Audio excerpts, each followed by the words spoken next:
Di sebuah desa yang tenang, tersimpan cerita yang tak pernah berani diungkapkan. Tentang warisan yang berdarah, tentang santet yang dikirim seorang ibu tiri, tentang jimat di bawah bantal yang jadi kunci antara hidup dan maut. Ini bukan sekadar cerita, ini adalah peringatan. Jangan pernah menyentuh yang bukan milikmu, karena sekali kau membukanya, kau tak akan bisa kembali seperti semula. Selamat datang di kisah horor yang penuh misteri, konflik, dan ketakutan. Hujan deras mengguyur malam itu. Petir menyambar langit desa Karangjati. Dian baru saja pulang dari rumah sahabatnya. Rumah peninggalan ayahnya terasa semakin dingin dan asing sejak ia hanya tinggal berdua bersama Ratna, ibu tirinya.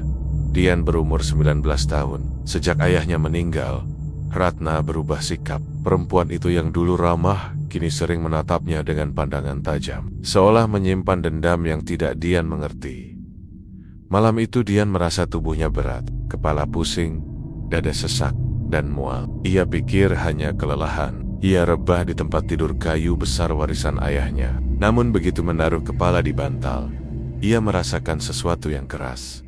Tangannya merogoh bawah sarung bantal itu. Ada benda aneh, kain hitam dililit benang merah, berbau amis. Ketika dibuka, di dalamnya ada rambutnya sendiri yang terikat dan paku kecil berkarat. Jantung Dian berdetak kencang. Astaga, ini bisiknya gemetar. Ia segera melempar jimat itu ke lantai. Tapi tiba-tiba, lampu kamar padam. Hanya suara hujan dan detik jam terdengar. Di sudut ruangan seperti ada bayangan berdiri, tinggi, kurus, wajahnya tak jelas. Dian berlari keluar kamar memanggil Ratna. Bu Ratna, ada apa ini? Ratna muncul dari ruang tengah dengan wajah dingin. Kau teriak, apa malam-malam? Ganggu orang saja. Ini di bantal saya ada jimat, rambut saya, paku. Dian menunjuk ke arah kamarnya. Ratna berjalan masuk perlahan. Ia melihat jimat di lantai, lalu tersenyum tipis. Kamu, jangan asal tuduh. Itu mungkin ulahmu sendiri? Saya? Mana mungkin saya taruh begituan di bantal sendiri. Dian menahan air mata. Ratna hanya mengangkat alis dan pergi ke dapur tanpa menjawab. Sikapnya yang dingin membuat Dian semakin yakin ini ulah ibu tirinya. Apalagi sejak ayahnya meninggal, Ratna sering mengurung diri di kamar belakang sambil membawa dupa dan botol berisi cairan aneh. Malam itu Dian mencoba tidur lagi. Tapi setiap kali memejamkan mata, ia mendengar bisikan di telinganya. Suara itu pelan tapi jelas. Pergi dari rumah ini sebelum terlambat. Ia membuka mata, tak ada siapa-siapa. Namun bau dupa yang sama seperti yang biasa dipakai Ratna kini memenuhi kamarnya. Dian ketakutan. Ia bangun, berlari keluar rumah tanpa sepatu, menembus hujan. Ia pergi ke rumah Pak Dargo, tetua kampung yang dikenal sebagai orang pintar. Tapi sesampainya di sana, rumah Pak Dargo gelap, pintu terkunci. Di jalan pulang, Dian melihat Ratna berdiri di teras rumah, menatapnya. Perempuan itu mengenakan kain putih, rambut tergerai, tangan memegang mangkuk tanah liat berisi darah ayam, matanya merah menatap Dian. Kau tak seharusnya menemukan itu. Ratna berbisik keras, suara bercampur angin malam. Dian mundur ketakutan, tapi tiba-tiba Ratna menutup pintu rumah, dan semua lampu mati. Hanya tersisa suara hujan dan angin menderu. Dian kembali ke kamarnya, tubuh gemetar. Jimat itu sudah tak ada di lantai. Bantalnya kosong. Di atas meja justru ada secari kertas dengan tulisan tangan kasar. Ini baru awalnya. Jangan melawan. Air mata Dian menetes. Ia sadar malam ini hidupnya berubah. Ada sesuatu yang jauh lebih gelap sedang terjadi di rumah itu. Angin subuh berembus lewat celah jendela kamar Dian. Ia tidak tidur semalaman. Matanya sembab, kepalanya pening. Kata-kata di kertas yang ia temukan semalam masih terngiang di telinganya. Ini baru awalnya. Jangan melawan. Di luar kamar, suara langkah kaki terdengar pelan. Dian menahan napas. Ia mendengar pintu belakang rumah berderit dibuka, lalu ditutup kembali. Bau dupa samar-samar tercium dari arah dapur. Dian pelan-pelan membuka pintu kamarnya. Rumah itu sepi. Ratna tidak terlihat dimanapun. Ia berjalan ke dapur. Dupa terbakar di mangkuk tanah liat, meninggalkan asap tipis dan bau aneh, seperti darah besi bercampur bunga. Di lantai dapur ada jejak kaki tanah, menuju pintu kamar belakang, kamar yang selalu dikunci Ratna. Dian mendekat dengan hati-hati. Suara bisikan lirih terdengar dari dalam, seperti orang membaca mantra. Asdek, Dian berbisik. Ia menempelkan telinganya ke daun pintu. Bisikan itu berubah menjadi suara erangan berat, seperti bukan suara manusia. Pintu terkunci rapat. Tapi tiba-tiba suara itu berhenti. Sunyi. Klek. Gagang pintu bergetar sendiri. Dian terkejut dan lari ke ruang tengah. Ia mengambil ponselnya untuk merekam, tapi baterainya mendadak habis, padahal tadi masih 60%. Ia panik. Saat ia menoleh, pintu kamar belakang sudah terbuka sedikit. Gelap pekat di dalamnya. Pelan-pelan, seolah ada yang mengundang, pintu itu terbuka lebar. Bau busuk menyeruak bercampur kemenyan. Dian menahan rasa ingin muntah. Ia menatap ke dalam. Dinding kamar dipenuhi tulisan-tulisan aneh dengan arang hitam. Di tengah ruangan ada sesajen, kepala ayam hitam, bunga 7 rupa, dan sebuah boneka jerami berwajah mirip dirinya. Tiba-tiba suara Ratna dari belakang membuatnya tersentak. "Kau tak boleh masuk sini!" Ratna berdiri di ambang pintu dapur. Matanya merah, wajahnya pucat, tangannya memegang pisau kecil berlumur darah ayam. "Bu, apa-apaan ini?" Dian gemetar. Ratna tidak menjawab. Ia melangkah mendekat. Napasnya berat. "Kau sudah membuatku marah, Dian." Dian mundur, menabrak kursi. Ia berusaha berlari ke pintu depan, tapi pintu itu tidak bisa dibuka. Gagangnya panas seperti besi terbakar. Ia menjerit. Suara-suara aneh mulai terdengar di seluruh rumah Tanjisen Bai. Tawa perempuan, gesekan kuku di dinding, lampu berkedip-kedip. Ratna berdiri di ruang tengah, mengangkat kedua tangannya sambil berbisik cepat. Angin kencang menerpa dari arah kamar belakang, menutup pintu itu keras-keras.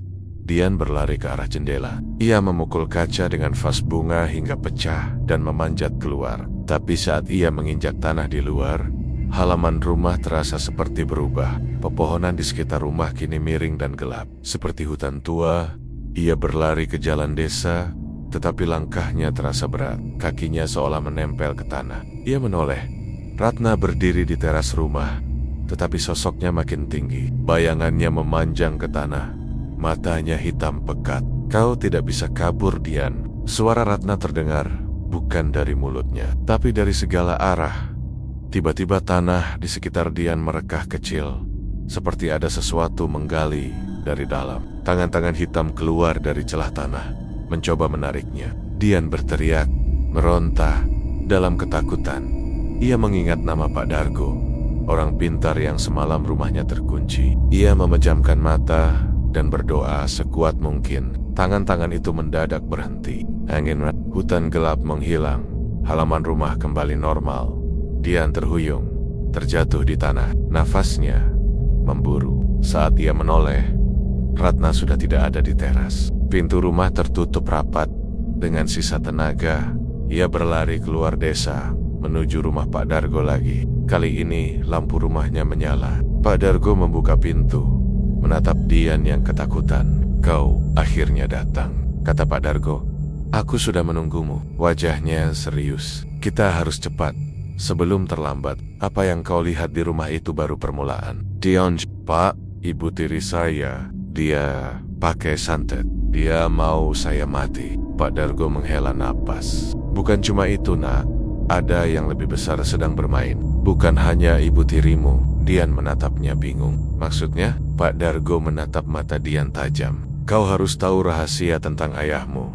Angin dini hari dingin menusuk kulit. Dian duduk gemetar di kursi kayu rumah Pak Dargo. Lampu minyak di atas meja bergoyang pelan, membuat bayangan Pak Dargo memanjang ke dinding. Lelaki tua itu duduk di depannya dengan wajah serius. "Pak Dargo, minum ini dulu, nak." Ia menyodorkan air putih yang sudah dibacakan doa. Dian meminumnya dengan tangan bergetar. Nafasnya belum juga teratur setelah kejadian mengerikan di rumah tadi. "Dion Pak, saya tidak kuat lagi. Ibu tiri saya aneh. Dia taruh jimat di bantal saya. Dia berbisik mantra. Rumah berubah seperti hutan. Tangan-tangan keluar dari tanah. Apa yang terjadi pada saya, Pak?" Pak Dargo memandangnya dalam. "Pak Dargo, Kau pikir ini semua hanya ulah ibu tirimu? Tidak semudah itu. Ada sesuatu yang lebih tua dari dia. Sesuatu yang dulu pernah dipanggil oleh ayahmu sendiri. Dion. Dian? Ayah saya, tapi ayah meninggal 2 tahun lalu. Pak Dargo menggeleng. Pak Dargo, ia memang meninggal. Tapi semasa hidupnya ia pernah mengikat perjanjian dengan makhluk gaib untuk memperkaya diri. Makhluk itu tidak pernah pergi. Warisan yang sekarang kau miliki itu bukan hanya harta, tapi juga kontrak yang belum selesai. Jantung Dian berdegup makin keras. Dion JD, ibu tiri saya. Pak Dargo menarik napas panjang. Pak Dargo Ratna tahu semua ini. Dia mencoba menguasai harta sekaligus melepaskan dirinya dari kutukan. Tapi caranya kotor. Dia mengorbankanmu. Tiba-tiba angin kencang bertiup lewat jendela. Lampu minyak padam. Ruangan gelap pekat. Hanya terdengar suara napas mereka berdua. Dion Pak, lampunya mati. Pak Dargo mengeluarkan korek api, menyalakan lampu minyak lagi. Tapi begitu cahaya kembali, mereka melihat sesuatu di pojok ruangan. Bayangan tinggi, hitam pekat, matanya merah menyala, tubuhnya kurus dan panjang seperti tali.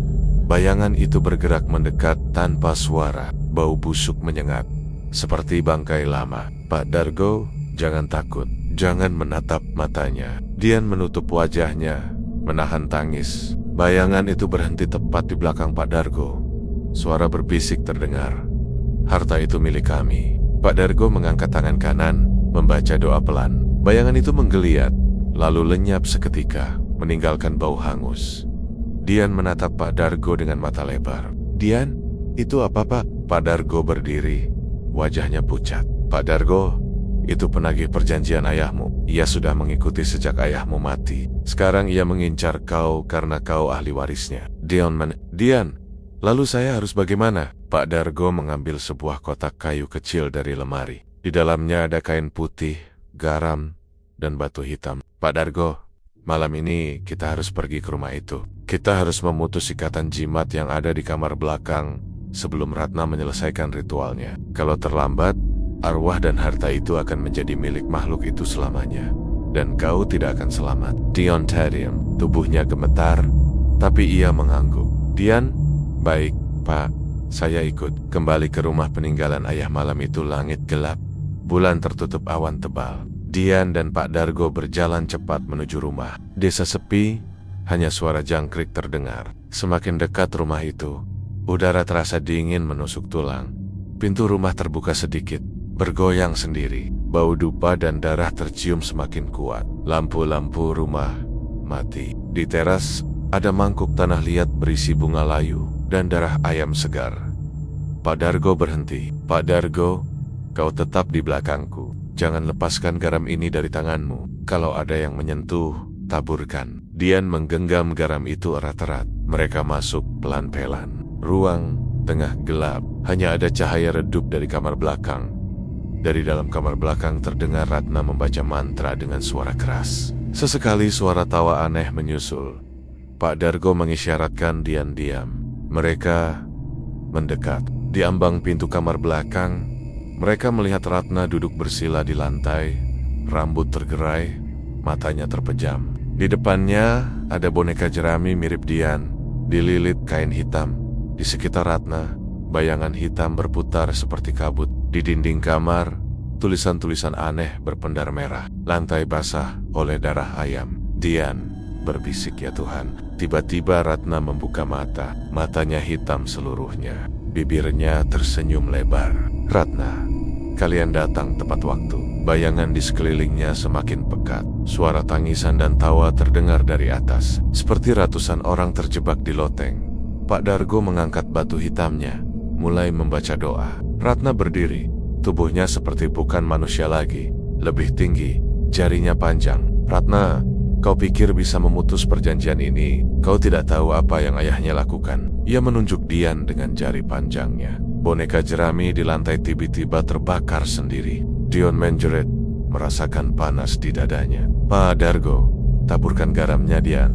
Cepat. Dian menaburkan garam ke arah Ratna. Asap putih mengepul. Suara Ratna berubah menjadi jeritan panjang. Bayangan hitam itu mundur, tapi tulisan merah di dinding semakin terang seperti api. Rumah bergetar keras. Pak Dargo menarik tangan Dian. "Pak Dargo, kita harus keluar dulu." Ritualnya belum selesai. Mereka berlari keluar rumah. Begitu sampai di halaman, tanah retak lagi. Angin kencang berputar. Di atas rumah muncul sosok bayangan raksasa dengan wajah menyerupai ayah Dian. Matanya merah menyala. "Bayangan, kau anakku." Campbell Dion Tedium. "Dian, ayah." Pak Dargo mengguncangnya. "Pak Dargo, itu bukan ayahmu." "Jangan dipanggil." Angin malam berputar semakin kencang. Pohon-pohon di sekitar rumah seperti berayun ke arah mereka. Dian berdiri kaku di halaman, memandangi sosok raksasa yang turun perlahan dari atap rumah. Wajahnya menyerupai ayahnya, tetapi matanya merah menyala dan kulitnya hitam berasap. Nafasnya terdengar seperti hembusan angin ribuan orang. Pak Dargo menggenggam lengan Dian kuat-kuat. "Pak Dargo, ingat, itu bukan ayahmu. Itu bayangan yang dipakai makhluk itu untuk menipumu." Sosok itu mendekat. Suaranya berat, berlapis-lapis seperti banyak orang berbicara bersamaan. "Bayangan, Dian, ikutlah denganku. Kau pewaris darahku. Harta dan kekuatan ini milik kita." Dian memeluk dirinya sendiri. Air matanya jatuh. "Dian, ayah, kenapa ayah jadi seperti ini?" Pak Dargo melempar segenggam garam ke tanah di depan mereka. Garam itu menyala sebentar, membuat lingkaran putih di tanah. "Pak Dargo, masuk ke lingkaran ini. Cepat." Dian melangkah masuk ke lingkaran garam. Begitu ia melangkah, angin hitam yang berusaha mendekatinya terpental seperti ditiupkan dari kaca. Sosok raksasa itu mengerang keras. "Bayangan, kau pikir garam bisa melindungimu selamanya?" Dari dalam rumah terdengar Ratna tertawa panjang. Tiba-tiba lampu rumah menyala sendiri, tapi cahayanya merah. Jendela-jendela pecah. Dari setiap lubang jendela muncul tangan-tangan hitam seperti akar pohon meraih ke arah mereka. Pak Dargo mengeluarkan batu hitamnya lagi. Ia mulai membaca doa keras-keras. Batu itu bergetar di tangannya. Dian menutup telinganya. Suara doa Pak Dargo bercampur suara jeritan dan tawa dari segala arah. Tiba-tiba tanah di bawah mereka berguncang. Lingkaran garam retak. Angin hitam menerobos masuk. Dian merasakan tubuhnya ringan, seperti ditarik ke atas. Dian, Pak, tolong." Pak Dargo memegangnya erat. "Pak Dargo, bertahan nak, jangan, lepaskan." Di atas mereka, sosok raksasa itu semakin jelas. Di dadanya ada simbol merah berputar, seperti perjanjian. Ia mengangkat tangannya, mengarah ke Dian. Tiba-tiba di dada Dian terasa panas seperti dibakar. "Bayangan, kontrak darah belum selesai. Kau anak, kau milikku." Dian terjatuh berlutut, memegangi dadanya. Pak Dargo cepat-cepat mengambil kain putih dari kotak kayunya, membungkus batu hitam itu, lalu menempelkannya ke dada Dian. "Pak Dargo, fokus, jangan terima panggilannya." Bau hangus menyeruak. Angin mendadak berhenti. Suara jeritan lenyap. Hanya ada suara Ratna dari dalam rumah. Ia muncul di ambang pintu, rambutnya kusut, matanya hitam, mulutnya tersenyum lebar hingga ke pipi. "Ratna, bagus. Kau sudah sampai tahap ini. Sekarang serahkan saja dirimu, Dian. Kau akan selamat, dan aku akan bebas, Dian." "Bebas? Apa maksud ibu?" Ratna melangkah turun ke halaman. Kakinya tidak menyentuh tanah. Ia melayang sedikit. Suara di sekelilingnya seperti orang berbisik. "Ratna, ayahmu membuat perjanjian. Aku yang dipaksa menjadi perantaranya. Selama aku tidak menyerahkan pewarisnya, aku tidak bisa lepas. Jadi, aku pilih kau. Lebih baik kau yang hilang daripada aku terikat selamanya." Dian menatapnya dengan campuran marah dan takut. "Dian, jadi semua ini ibu lakukan supaya ibu bebas?" Ratna mengangguk pelan. Senyumnya semakin lebar. "Ratna, kau cerdas, nak. Hanya itu jalan satu-satunya." Pak Dargo berdiri di depan Dian. "Pak Dargo, kau salah, Ratna. Ada cara lain, tapi kau sudah terlalu jauh." Ratna tertawa. "Ratna, terlalu jauh? Aku sudah berada di neraka ini bertahun-tahun. Kau pikir aku akan berhenti sekarang?" Langit di atas mereka menjadi merah. Sosok raksasa itu menghilang, digantikan oleh pusaran hitam di udara. Suara-suara aneh keluar dari pusaran itu. Tangisan, tawa, teriakan, doa-doa yang tak selesai. Pak Dargo cepat-cepat meraih saku jubahnya. mengeluarkan segenggam garam terakhir, lalu memberikannya pada Dian. Pak Dargo, kau yang harus mengakhirinya. Dian, ini darah ayahmu, tapi tubuhmu sendiri. Kau harus menolak perjanjian itu. Dian, bagaimana caranya? Pak Dargo, taburkan garam ini ke pusaran itu sambil menyebut nama lengkapmu dan ayahmu. Itu akan memutus ikatan darahnya. Ratna menjerit. Ratna, jangan lakukan itu. Kau tidak tahu akibatnya. Dian memandang pusaran hitam itu. Anginnya kencang, menarik daun, debu, bahkan batu kecil terangkat. Suara pusaran itu seperti suara ayahnya memanggil. Air mata Dian jatuh. Suara dari pusaran. Dian, anakku, jangan lawan. Kita bisa bersama. Dian menutup telinganya. Ia memegang garam erat-erat. Pak Dargo berdiri di belakangnya, membaca doa keras-keras. Ratna melayang mendekat, mencoba merebut garam dari tangan Dian. Dalam detik terakhir, Dian berteriak menyebut nama lengkapnya dan ayahnya, lalu melempar garam itu ke pusaran. Garam itu pecah menjadi percikan putih yang menyilaukan. Angin berhenti mendadak. Ratna menjerit kesakitan, jatuh ke tanah. Pusaran hitam mengecil, lalu meledak menjadi cahaya putih. Dian terjatuh, pingsan. Pak Dargo berlari menahannya. Pak Dargo bertahan. Baca, Cahaya mereda. Halaman rumah kembali seperti biasa. Ratna terbaring di tanah, tubuhnya mengecil, wajahnya tampak tua dan lemah. Pusaran hitam menghilang. Tapi dari arah rumah terdengar suara pintu kamar belakang terbuka sendiri, dan langkah kaki kecil mendekat, seperti sesuatu belum selesai. Suasana rumah itu kembali sunyi setelah pusaran hitam meledak menjadi cahaya putih. Angin berhenti, bau dupa dan darah menghilang. Yang terdengar hanya bunyi hujan rintik-rintik. Di luar, Pak Dargo berjongkok di samping Dian yang pingsan. Keringat dingin membasahi wajahnya sendiri. Ratna terbaring beberapa meter dari mereka. Tubuhnya mengecil, wajahnya pucat dan keriput seperti nenek-nenek. Pak Dargo menepuk pelan pipi Dian. Pak Dargo, bangun nak. Dian membuka mata perlahan. Napasnya berat. Dion Pak, sudah selesai? Pak Dargo menatap ke arah rumah. Pintu kamar belakang yang tadi tertutup kini terbuka lebar. Gelap pekat di dalamnya. Dari sana terdengar langkah-langkah kecil. Tap, tap, tap. Seperti anak kecil berjalan di atas lantai kayu. Ratna yang terbaring di tanah tiba-tiba membuka mata. Ia tampak ketakutan. Ratna, bukan. Belum selesai. Dia siapa? Ratna menangis lirih. Suaranya serak. Ratna makhluk penjaga perjanjian. Dia tidak suka perjanjian diputus paksa. Langkah itu semakin dekat. Tap, tap, tap. Kini terdengar jelas sampai ke teras. Pak Dargo berdiri, menyiapkan batu hitamnya lagi. Pak Dargo, pegang tangan saya, Dian. Jangan lepaskan. Dari kegelapan kamar belakang muncul sosok anak kecil berbaju putih. Rambutnya panjang menutupi wajah. Kakinya tidak menyentuh lantai. Dia berhenti di ambang pintu, lalu perlahan mendongak. Matanya hitam pekat, mulutnya sobek sampai telinga. Sosok itu tersenyum miring. Sosok anak, kalian memutus kontrak, tapi kau belum bayar harga. Suaranya nyaring seperti piring pecah. Dian memeluk Pak Dargo erat-erat. Ratna merangkak mundur ketakutan. Ratna, aku sudah menyerahkannya. Kenapa kau datang padaku? Sosok anak, perjanjian darah tidak bisa dibohongi. Kau dan dia sama-sama terikat. Anak itu melayang keluar dari rumah, mendekati mereka. Suhu udara mendadak turun drastis. Napas mereka terlihat seperti uap putih. Bau tanah basah berubah jadi bau kuburan.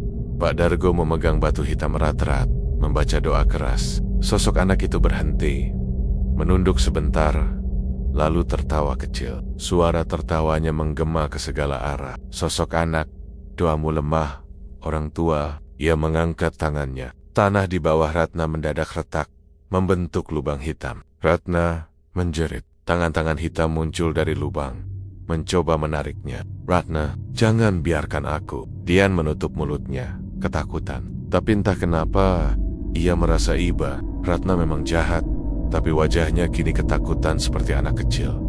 Pak Dargo mendekat. Pak Dargo, Dian, kalau kau masih punya hati, ini saatnya. Kau bisa memilih. Biarkan dia dibawa, atau coba menyelamatkannya. Dian, kalau saya tolong dia, saya juga ikut terikat. Pak Dargo mengangguk. Pak Dargo, risikonya besar, tapi kalau kau biarkan dia, makhluk itu mungkin akan marah dan mengejar kita berdua. Ratna terus menjerit. Separuh tubuhnya sudah ditarik ke lubang. Ratna, Dian, maafkan I, tolong aku. Air mata Dian jatuh. Ia ingat semua perlakuan Ratna, semua penderitaan yang ia alami. Tapi ia juga ingat Ratna pernah merawatnya sewaktu kecil. Dian menarik napas dalam-dalam, lalu melangkah maju. Dian, berhenti. Jangan ambil dia. Kalau perlu ambil aku. Pak Dargo terkejut. Pak Dargo, Dian, jangan. Sosok anak itu menoleh, menatap Dian dengan mata hitamnya. Senyumnya hilang. Sosok anak, kau memilih jalan ini. Dian, aku tidak akan biarkan orang lain menderita karena kesalahan ayahku. Pak Dargo membaca doa semakin keras, mencoba memperkuat lingkaran garam di sekitar mereka. Lubang hitam di bawah Ratna berhenti melebar. Tangan-tangan itu ragu-ragu, seperti menunggu perintah. Sosok anak itu mendekat ke Dian. Suhu makin dingin. Dian merasa kulitnya perih seperti tertusuk jarum es. Sosok anak, kalau begitu, kita buat perjanjian baru. Ia mengulurkan tangannya yang kecil dan pucat ke arah Dian. Di telapak tangannya muncul simbol merah berputar. Simbol yang sama seperti di dada bayangan ayahnya tadi. Pak Dargo berteriak. Pak Dargo, jangan sentuh dia, Dian. Itu jebakan. Dian menatap tangan itu. Ratna memandangnya dengan mata penuh harap. Setengah tubuhnya masih dipegang tangan-tangan hitam. Udara di sekitar mereka bergetar. Suara-suara aneh kembali terdengar. Tangisan bayi, teriakan, bisikan. Langit di atas berubah kelabu.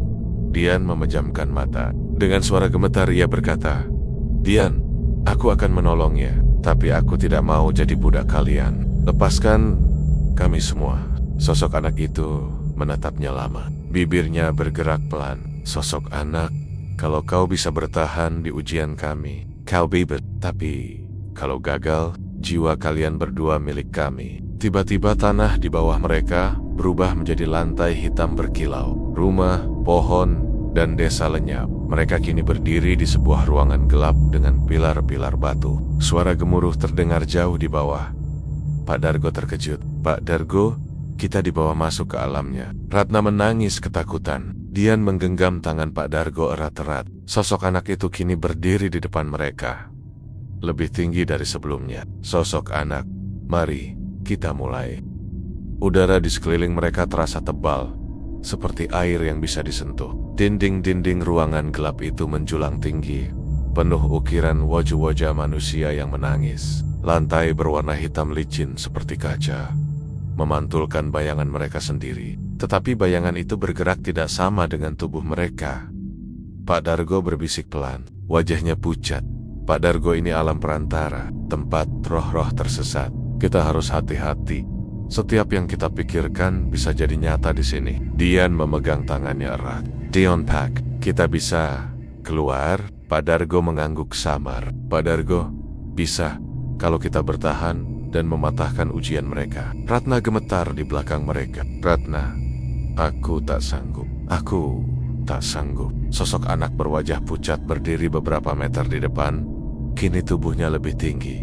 Matanya merah. Rambutnya tergerai panjang sampai lantai. Ia menunjuk ke arah mereka. Sosok anak, satu ujian, satu kebenaran. Jika kalian menolak menghadapinya, jiwa kalian akan jadi milikku. Tiba-tiba lantai di bawah mereka bergetar. Pilar-pilar batu runtuh satu demi satu. Dari kegelapan muncul koridor panjang. Bau busuk menyengat seperti daging membusuk bercampur kemenyan. Sosok anak, masuklah ke koridor itu. Satu persatu kalian akan diuji. Pak Dargo menarik napas panjang. Pak Dargo, aku duluan. Tapi sebelum ia melangkah, dinding hitam menutup jalan di depannya. Suara anak itu menggema.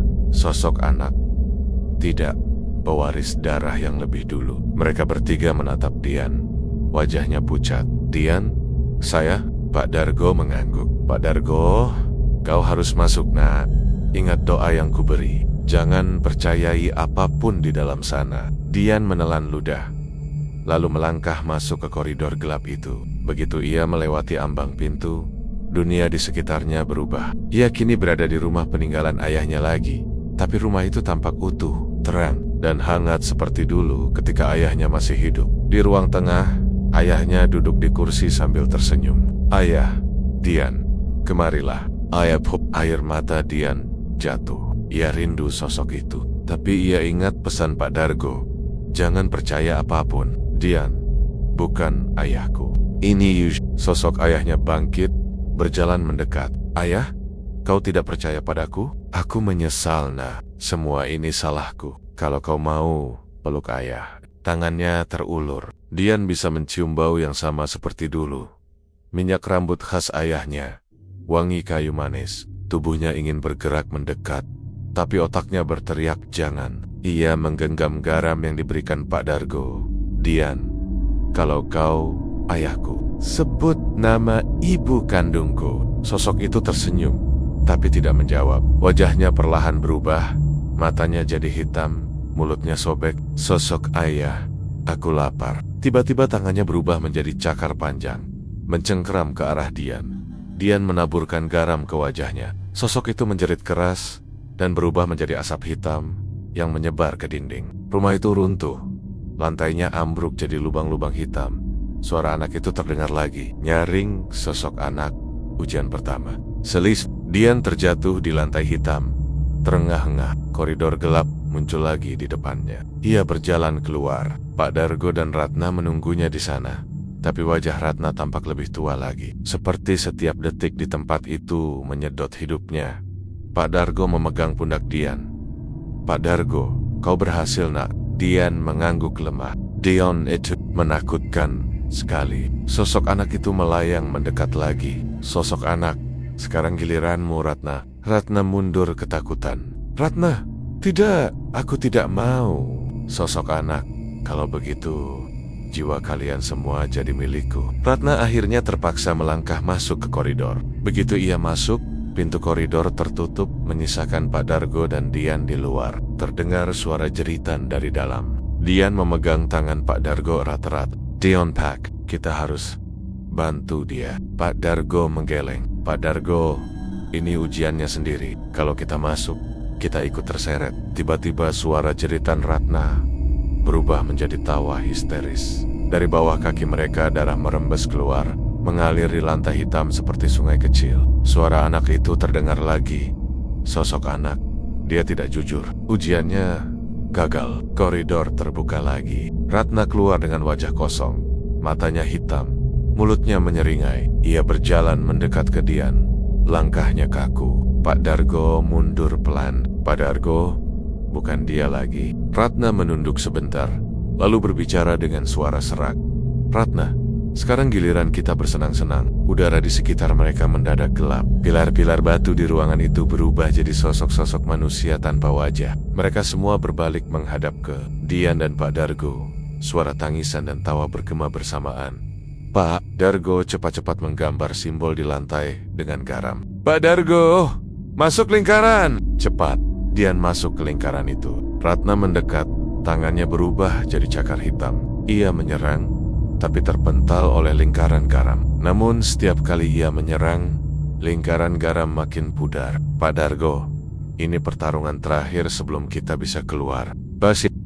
Lingkaran garam yang digambar Pak Dargo bergetar seperti mau pecah. Ratna yang sudah dikuasai makhluk penjaga menatap mereka dengan mata hitam. Dari mulutnya keluar suara-suara aneh, seperti banyak orang berbicara sekaligus. Sosok-sosok tanpa wajah yang tadi jadi pilar mulai berjalan pelan mendekat. Tangan mereka panjang, jari-jari seperti ranting kering. "Pak Dargo, Dian." "Jangan takut, fokus ke doa yang kuberi, ulangi dalam hati." Dian menggenggam jimat kecil dari Pak Dargo erat-erat. Dadanya naik turun cepat. Telinganya dipenuhi suara bisikan yang membuatnya pusing. Seolah-olah makhluk-makhluk itu tahu semua ketakutannya dan membisikkannya di telinga. Ratna mendekat, menabrak lingkaran garam dengan keras. Lingkaran itu pecah sebagian. Angin dingin berhembus masuk. Bau tanah kuburan makin pekat. Ratna suara berat. "Buka jalan. Sekarang jiwa kalian milikku." Pak Dargo mengeluarkan batu hitam terakhir yang ia simpan di saku. Tangannya bergetar. "Pak Dargo, Ini satu-satunya cara. Kita harus hancurkan inti kekuatannya sebelum lingkaran habis. Dian, inti kekuatannya di mana? Pak Dargo menunjuk ke dada Ratna. Di balik kulit Ratna yang memucat, tampak berdenyut simbol merah berputar. Simbol yang pernah Dian lihat di telapak tangan sosok anak itu. Pak Dargo, itu pintu pengikatnya. Tapi hanya kau yang bisa menghancurkannya. Dian, karena darahmu yang mereka incar, lingkaran garam makin pudar. Sosok-sosok tanpa wajah kini sudah menjulurkan tangan mereka. Siap menarik Dian? Suara anak itu menggema di seluruh ruangan. Sosok anak, berikan dirimu Dian, dan semua ini akan berakhir. Dian memandang Ratna yang kini jadi monster, Pak Dargo yang berjuang menahan lingkaran, dan sosok anak yang melayang di atas mereka seperti bayangan raksasa. Air matanya jatuh. Ia tahu ia harus memilih sekarang atau selamanya terjebak. Ia meremas jimat di tangannya, lalu berdiri. Dian, aku tidak akan menyerah. Aku akan menghancurkanmu. Ia melompat keluar dari lingkaran sebelum Pak Dargo sempat menahan. Sosok-sosok tanpa wajah menyerbu ke arahnya. Tapi tubuh mereka menabrak cahaya putih yang tiba-tiba keluar dari jimat Dian. Mereka terlempar ke belakang, menjerit seperti kaca pecah. Dian berlari ke arah Ratna. Makhluk itu menjerit dan mengayunkan cakarnya. Dian menandak, lalu menempelkan jimatnya tepat di dada Ratna. Di atas simbol merah berputar itu. Dian, kembalikan ibuku. Simbol itu langsung berdenyut makin cepat. Suara ledakan halus terdengar. Ruangan bergetar hebat. Sosok anak yang melayang di atas mereka menjerit marah. Suaranya memecah telinga. Sosok anak. Tidak. Tubuh Ratna terangkat ke udara. Simbol merah di dadanya terbakar jadi cahaya putih. Dian ikut terangkat, memegang Ratna erat-erat. Pak Dargo membaca doa keras-keras sambil menabur garam ke arah mereka. Semua warna di ruangan itu berubah jadi putih menyilaukan. Suara tangisan, tawa, dan bisikan berhenti sekaligus. Ketika Dian membuka mata, ia sudah kembali di rumahnya yang hancur. Hujan berhenti. Angin malam sejuk berhembus. Ia terbaring di lantai, lemah tapi sadar. Pak Dargo duduk di sampingnya, kelelahan. Pak Dargo, kau berhasil nak. Dian Ratna terbaring di sisi lain. Wajahnya kembali seperti manusia biasa, meski tampak sangat lemah dan lebih tua. Matanya terbuka sedikit. Ratna lirih. Dian, maafkan ibu. Air mata Dian mengalir. Ia menggenggam tangan Ratna. Dian, aku sudah memaafkanmu. Ratna tersenyum tipis, lalu memejamkan mata, tertidur dalam ketenangan. Suara makhluk penjaga sudah tidak terdengar lagi. Rumah terasa kosong tapi juga lega, seperti beban berat terangkat. Pak Dargo berdiri perlahan. Pak Dargo, perjanjian itu sudah diputus. Kalian selamat, tapi ingat, jangan pernah bermain-main dengan dunia itu lagi. Dian mengangguk pelan. Ia memandang keluar jendela. Matahari mulai terbit. Sinarnya masuk ke dalam rumah, menghapus sisa-sisa kegelapan malam. Di bawah bantal tempat jimat itu dulu ia simpan, kini hanya ada sehelai bulu putih kecil. Entah dari mana. Dian mengambilnya dan menggenggamnya erat, seolah itu tanda bahwa semua sudah berakhir. Tapi sebelum layar cerita menutup, di kejauhan terdengar suara anak kecil tertawa pelan, samar, seperti hanya angin yang bermain. Dian menatap keluar, wajahnya tegang. Apakah semua banner-banner selesai? Atau hanya jeda sebelum ujian berikutnya?